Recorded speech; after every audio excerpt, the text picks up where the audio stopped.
All right, it is time for some airbrush fun.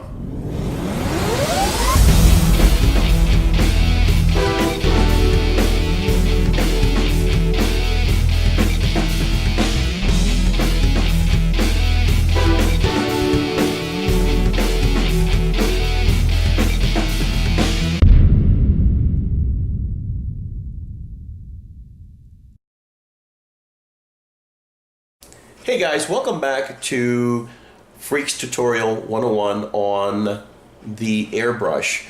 So today what we're going to do is we're going to cover some airbrush techniques and some exercises that will help you with better airbrush control.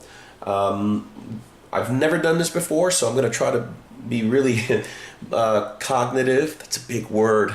To what I'm doing here, that I want to make sure that I can show you the full view of what I'm working on. So I'm kind of working different camera angles to make sure that the viewer, can see what I'm doing and follow along if you would like.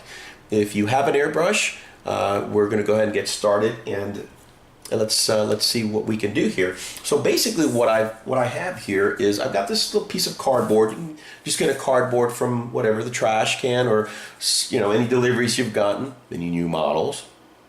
And what I've done was I created some object markers here, or object points for your airbrushing. And you'll see also different spread exercises. What this exercise does, it helps you control the amount of area that you would control with your airbrush, and that is controlled by holding the airbrush close or far away, depending on how much area you want to spray. Up here, these dots kind of help you. It's pretty much connect the dots. And you're going to use your airbrush to create a straight line from one dot to the other, and back and forth. And then what we'll do is we'll just kind of do an angle, crisscross, or whatever we want. Right here on this one, it helps us do a straight line. That can be kind of daunting, especially if you're not used to drawing. Like myself, I'm not a good drawer. I failed art when I was in kindergarten. Anyway, it kind of helps with drawing a straight line with an airbrush. Again, this is all for helping your control with the airbrush. Same thing here. This one's really cool. What we're doing is we're just going to do like a little loop-de-loop and just kind of follow the traces. You can do this at home with your airbrush and just follow it along. Basically, when it's finished, you're going to see a nice kind of loop-de-loop effect here with your airbrush. Now, this is my favorite part here. You can draw any kind of figures or shapes if you want, and the key is stay inside the line. Easier said than done, especially if you've never used an airbrush before. So what you want to do is you want to color the inside and make sure you don't go outside of the line. Okay? Same thing with the larger shapes, and you're going to use different shapes because it's good to know how to color different angles, different shapes, if you're going to use a curve or sharp edges, okay? And you can see the different variant sizes as well. So, let's give it a shot and see how we do. Okay, we are table down, and I've got my cardboard with my dots, and we're going to do this exercise first. We're going to start with this dot here, and we are going to go straight across. And we'll probably just keep going straight. Actually, you know what? We already have an exercise that goes across, all the way across to draw a straight line. So what we'll do is we'll go down, across, then up, then to the right, then down again, to the right again, then up. And we'll trace our way back on the opposite direction. All right? First thing we need to do, though, is we need to put some paint into this. So what I like to do, I use airbrush thinner. Some people will use other things like a drop of liquid detergent. That usually works, but you got to be very, very, very careful. Not even a drop. Sometimes if you get a toothpick, got to mix it up with water. That works because you want to have a decent flow to break apart or thin your paint. All right, so I'm using a little of airbrush thinner, and I'm going to put just a drop or two. Now I'm going to use this gory red. It's Game Air. It's a Vallejo paint specifically for airbrushes. Now they are usually thinned out, but I still like to thin them out some more just to make sure I have a good coverage and flow. So I'm going to put a couple of drops here because we're going to have fun with this project. All right, so let's see. I've got all these mixed up. That goes there. This goes here. All right. So now the next step is now we have our paint in the bowl. So now we need to turn on the air compressor. You hear a little noise. Okay. The air compressor has compressed air. And you'll see, let me show you guys. The air compressor doesn't come on until I start spraying, which is really cool. And it will give you a consistent amount of airflow. Okay? Now, notice, there's no paint coming out, but there's paint in here. So we are going to start off with a nice straight line. We're going to go down, then to the right, then up, then to the right, then down, then to the right, and then we'll reverse our steps, okay? So I haven't done this in a while, so let's see how we do. Okay. We slowly put a little paint, and then we work our way down, then to the right, then up, then to the right, and down, to the right, and up. Now we'll reverse ourselves. We're going to go to the left, go down, to the right, or to the left, wow, then up, to the left again. Then we'll just kind of, I'm going to darken this a little bit. And you can just have fun with that. Okay? It's not a very straight line. It's okay. You don't have to be straight. Again, this just helps you with controlling your airbrush. That's the only thing that you want to do. All right. So the next exercise, and we check our paint. We still have paint in the bowl. So the next exercise will be on how to broaden the brush or the stroke.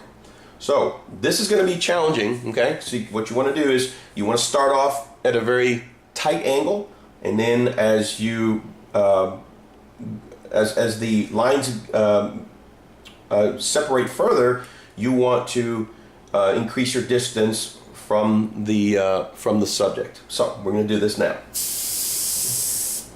Okay. All right. So here we are. We're going to start off. If I can get it going here. Hello. There we go. All right. So now I'm slowly increasing the distance. And I'm also increasing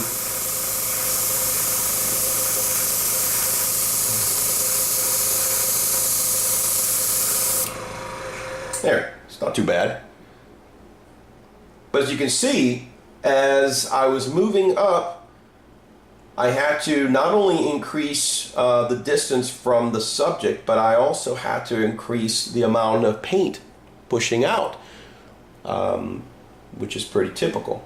So let me do this so that I can do a better coverage. I like to have this nice and solid.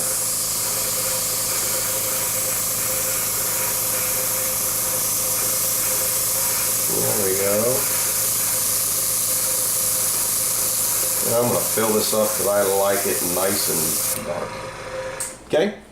It's okay if you go out of the lines a little bit. Again, this is just to help you with some control. It's a great exercise. All right, we still have paint in here, so we're going to make sure I got, okay. So we're going to do the next exercise. This is going to be just going all the way across. I'm left-handed, so I'm going to try my way to go across here. What's more comfortable is going from right to left, of course. All right, so here we go. If you guys can see that, okay.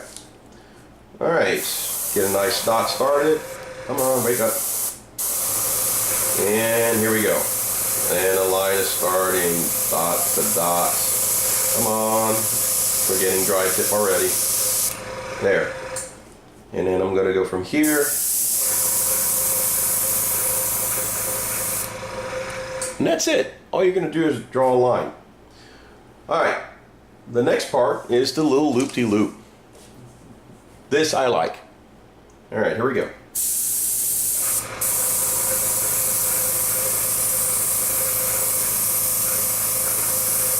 Again, you don't have to be exact. You just want to try to follow as much as you can.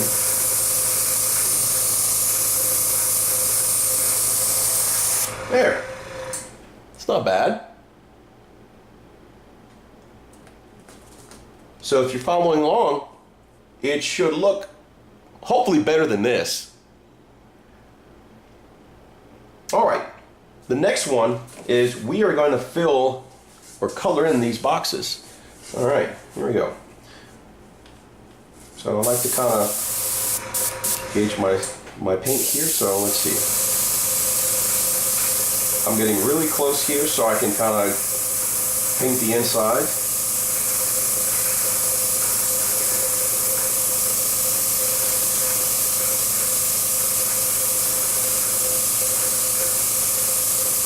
There we go. Oh, just went outside of the line.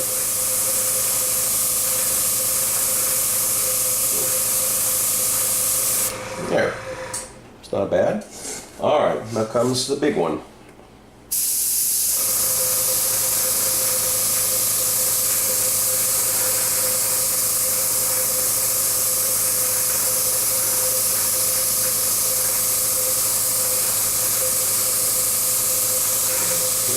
Notice I'm getting some broader strokes here. Not bad. Okay, now I'm going to do the circle. That's a little more challenging because you're now painting on curves. Okay, so basically on this one, I'm just going to start off in the center and I'm going to work my way and I'm going to broaden my strokes a little bit and I'm going to pull further and further away until I have a nice even circle.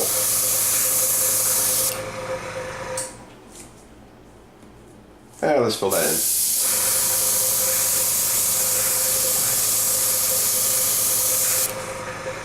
Not bad.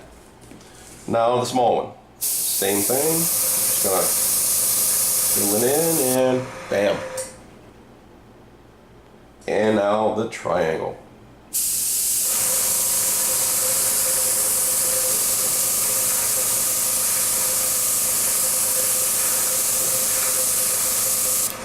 Now, if you're a master artist and you're looking at me trying to color something in, hey, look, cut me some slack, pal.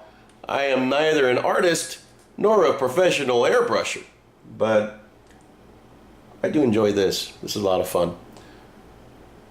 Keep doing these steps, and I promise you, you are going to really get a good handle on your airbrush. As you can see, I'm not at all perfect. Let me zoom out of there. I am not perfect by any stretch of the imagination. Of course, I've kind of colored outside of the lines and I've got some squigglies, but that's okay. The whole point of this is to practice. The more you practice on handling your airbrush, the better control you'll have and the better you'll feel and confident while operating your airbrush. So now, you know, I can just kind of doodle a little bit. Come on, wake up.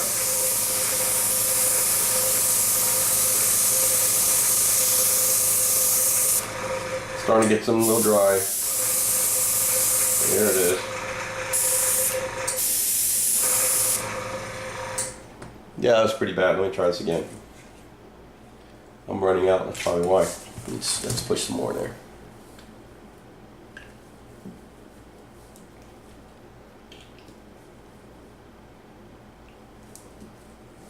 Show you a nice little trick too.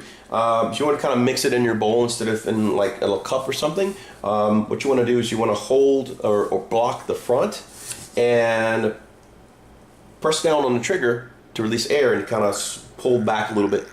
And what it'll do is it'll do what's called a backflow technique, and it'll mix. The air will be forced to go into the bowl and will mix the thinner with your pigment. All right, so here we go. Let's try this again. This time with feeling. Let's see.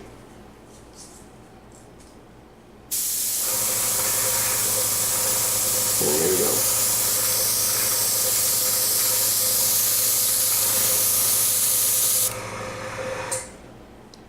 Let's get a little closer.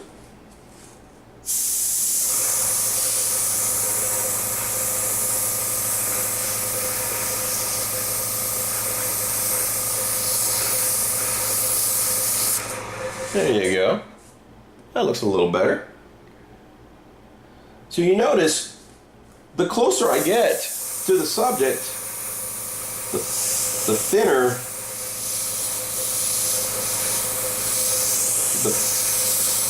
see that?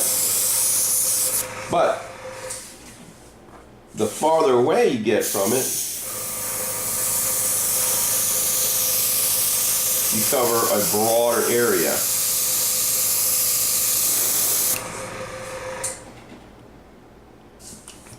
So, hope this tutorial is helpful. We're going to do some more exercises in the next couple of videos. We're going to cover some other tips and tricks on how to clean your airbrush, because I have to clean mine now so I can start getting ready for work. So anyway, guys, I really hope this was helpful. If you like this, please let me know, comment and subscribe, and we're going to put out some more videos like this. Again, this is not to, of course, me. I can't leave anything well off alone. My ADD is absolutely horrible, guys. So, kind of like straight edges here. So yeah, if you think this was helpful, or you know someone who wants to get into airbrushing but really is afraid to do so, then by all means share this video with them. Or if you like to do it, let me know in the comments below. If I have any further tips, I will personally answer them. And until next time, guys, like my wolf brother Mythos says, stay frosty.